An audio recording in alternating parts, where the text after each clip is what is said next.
امام نووی میگوید که در بیان این حدیثی که در باب احسان ذکر می شود، حضرت جبرائیل علیه السلام میفرماید این حدیث ریشه و اساس احسان است. حالت اولی آن پیامبر چه گفت؟ ان تعبد الله کانک تراه، تو الله را عبادت نمایی همچنین که تو او را میبینی، گویا که تو او را میبینی. این مقام عالی است، بزرگترین مقام است و دل بنده پورا با محبت و اخلاص به الله ربط میبندد، پیوست میشود.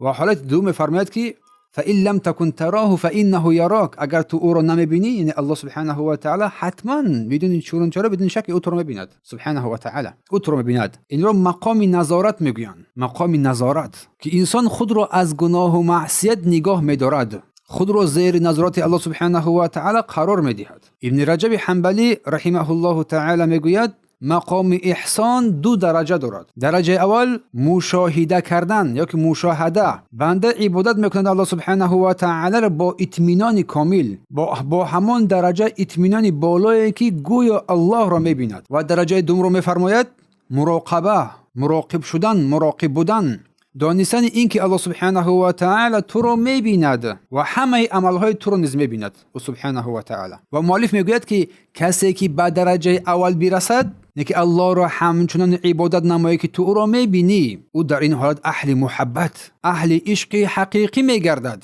به الله سبحانه و تعالی، محبت واقعی به الله سبحانه و تعالی. اما کسی که به دو مرحله قناعت نماید، اگرچه تو او را نمیبینی، پس البته که او تو را میبیند، این اهل اخلاص و صدق کامل میگردد. ابن کثیر رحمه الله تعالی در تفسیر آیه احسان میگوید احسان معنایش انجام عبادت با کمال اخلاص است، انجام عبادت با کمال اخلاص و مطابقت بر سنت پیامبر صلی الله علیه و سلم، تا آن درجه ای که عمل از هر گونه نقصانی ها دور گردد، پاک شود.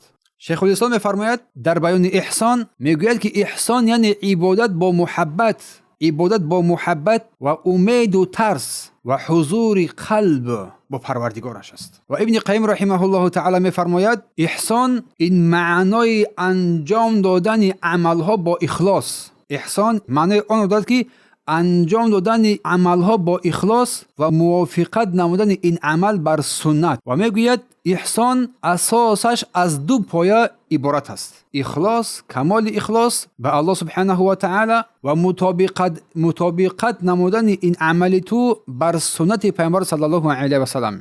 و کسی که این دو رو در خود داشت به درستی که رستگار شد و از جمله محسنین قرار میگیرد، از جمله محسنین قرار میگیرد. و نووی میفرماید که احسان مقام بزرگترین در دین است که بنده به آن به درجه اخلاص و حضور قلب میرسد، و فضیل ابن عیاض رحمه الله تعالی میگوید که ترک العمل لاجل الناس ریا، ترک نمودن عمل، پرتافتن عمل از برای مردم، این ریا هست. یا اینکه برعکس این انجام دادن عمل از برای مردم، این ریا هست. ترک اون از برای مردم ریا می شود. والعمل لاجل الناس شرک، و عمل کار کردن، عمل کردن به خاطر مردم، این شرک است. والاخلاص ان یعافیک الله منهما، و اخلاص چی است؟ میگه اخلاص این است که الله سبحانه و تعالی از هر دوی این تو را رهایی بخشد. عمل رو ترک نکنی به خاطر مردم ریا کنی، عمل رو انجام ندی به خاطر مردم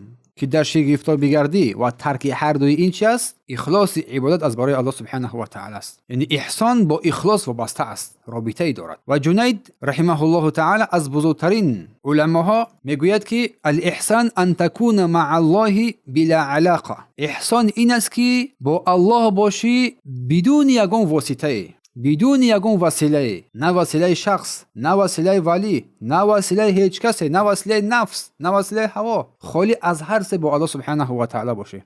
و ابن قیم رحمه الله تعالی میگوید در مدارج السالکین اعلى مراتب دین مرتبه الاحسان، بالاترین مقام دین این مرتبه احسان است.